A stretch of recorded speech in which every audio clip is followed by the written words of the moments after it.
News 24 पर आप देख रहे हैं सबसे बड़ा सवाल। आपके साथ मैं हूं मानक गुप्ता। दिवाली पर कल पूरा देश पटाखों के शोर से गूंज रहा था।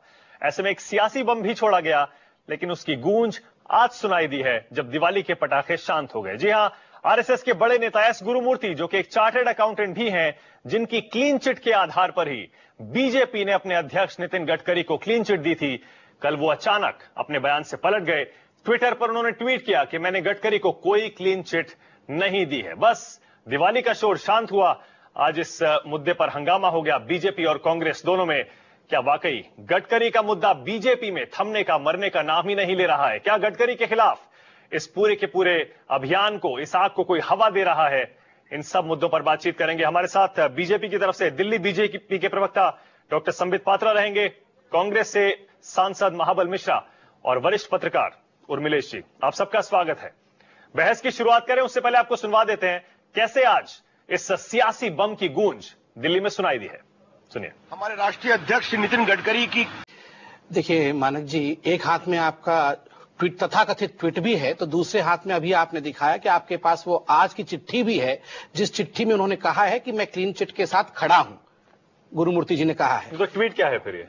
देखिए, तथाकथित ट्वीट जो कल का विषय था, नहीं बिल्कुल, देखिए, मगर जो आज का विषय है, आज आपने एक चिट्ठी के साथ, अभी चिट्ठी को भी आपने दिखाया, उन्हें लिखनी है इसमें पढ़ी क्योंकि ये ट्वीट सही है, वरना वो ये कह देते हैं कि ट्वीट मेरा नहीं। ट्वीट, जहां तक ट्वीट का भी मसला है, और ट्वीट मैंने भी सुना, अभी आपने कहा, उन्होंने कहा कि मैं नितिन गडकरी साहब को नहीं जानता। ये तो और अच्छा विषय है। इसलिए अच्छा विषय है कि जिस व्यक्ति को वो जानते नहीं है उसके विषय में उन्होंने क्लीन चिट दिया है। अगर जानते होते तो आप कहते जानकार व्यक्ति को दे दिया। एक सेकंड, वो कह रहे हैं मैंने कोई क्लीन चिट नहीं दिया है। नहीं, उन्होंने यहां नहीं लिखा है कि पूर्ति वाले विषय पे, इन्होंने यहां कहीं नहीं लिखा है कि पूर्ति वाले विषय पे, मनी लॉन्ड्रिंग वाले केस पे मैंने क्लीन चिट नहीं दिया है, किंतु उन्होंने इसी विषय को पत्र लिखकर आज स्पष्ट किया है कि मैंने पूर्ति वाले विषय पे, मनी लॉन्ड्रिंग वाले विषय पे, जिस पर मुझे अधिकृत किया गया था, उस विषय पर मेरी जांच के माध्यम से पता चला है कि कोई गड़बड़ी आपने नैतिक रूप से और ना ही कानूनी रूप से किया है। स्पष्ट है। समझ में नहीं आ रहा है। नहीं, समझ में इसलिए नहीं आ रहा है, देखिए, क्योंकि ये बातें कहीं सुनी नहीं है। ट्विटर पर ट्वीट किया है गुरुमूर्ति साहब ने। आप तथाकथित कह रहे हैं, ये ओरिजिनल ट्वीट है, हर कोई जानता है, सबने प्रिंट करके रखा है, कुछ लोगों ने कॉपी करके रखा है, सेव करके रखा है, तो उस पर कोई दो राय नहीं है। गुरुमूर्ति साहब वही चार्टर्ड अकाउंटेंट है, आरएसएस के आइडियोलॉग हैं, जिन्होंने 6 नवंबर को बीजेपी की कोर कमेटी में नितिन गडकरी को क्लीन चिट दी थी। बाकायदा एक प्रेजेंटेशन की देश की जनता में परसेप्शन बना है, या तो वो अपने पद से हटें, जैसे आडवाणी जी आपके राष्ट्रीय अध्यक्ष कर चुकी है, उसको एक्सेप्ट करें।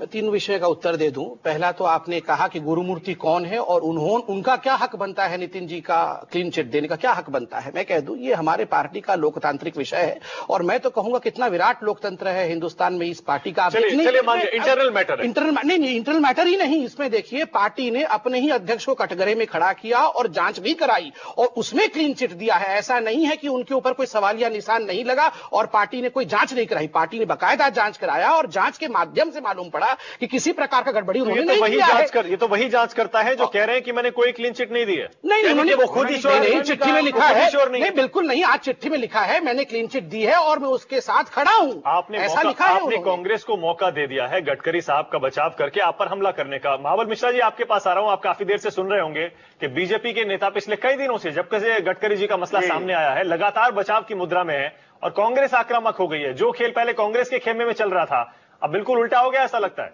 इसीलिए आप मुस्कुरा भी रहे महाबल जी। मैं उर्मिल जी के बाद से पत्रकार महोदय, मैं सामने ये पार्टी अध्यक्ष को लेकर, उनके पूर्ति में ये सब गड़बड़ झाले को लेकर कि कांग्रेस को कुछ करने की जरूरत ही नहीं है। नहीं, पहली बात तो है कोई गड़बड़ झाला नहीं है। और अभी महाबल जी ने कहा कि गुरुमूर्ति कौन होते हैं, मैं उनको कह दूं कि स्वयं नितिन जी ने कहा है कि जांच कराना हो तो किसी भी संवैधानिक एजेंसी से अवश्य जांच कराए। मैं तो बल्कि महाबल जी से पूछना चाहूंगा कि कांग्रेस तो खुद ही संवैधानिक एजेंसियों को मानती नहीं है, सीएजी को नहीं मानती है, सुंगलू कमेटी की रिपोर्ट को नहीं मानती है, हर चीज को उन्होंने अपने लिए नकार दिया है। और नहीं भटका रहा हूं, मगर जहां तक विषय है कि आप कह रहे हैं कि बीजेपी के अंदर घमासान है, कोई घमासान नहीं है, कृत्रिम रूप से बनाया गया षड्यंत्रकारी घमासान आप दिखा रहे हैं। उर्मिलेश जी, क्लोजिंग कमेंट में आपसे ले रहा हूं, समय की बहुत कमी है। ये जो कुछ हो रहा है, कभी राम जेठमलानी सामने आते हैं, कभी यशवंत सिन्हा का नाम आता है और 1-2 नेताओं का आ जाता है, और अभी गुरुमूर्ति साहब आ गए। एमजी वैद्य कह रहे थे कि मोदी साहब हवा दे रहे हैं। ऐसा लगता है कि बीजेपी और आरएसएस दोनों में एक साफ साफ दो राय है कि गडकरी रहे या जाए। रहेगी गडकरी साहब को लेकर जब तक या तो कोई सरकारी इंडिपेंडेंट जांच नहीं हो जाती, दूध का दूध पानी का पानी नहीं हो जाता, या फिर गडकरी जी का इस्तीफा नहीं हो जाता, या फिर उनको दूसरा कार्यकाल नहीं मिल जाता। ये बहस चलती रहेगी। बहुत बहुत शुक्रिया महाबल जी, डॉक्टर पात्रा, उर्मिलेश जी, आप सभी का। अभी के लिए इतना ही। सबसे बड़ा सवाल के बाद देखते रहिए बाकी खबरों के लिए News 24।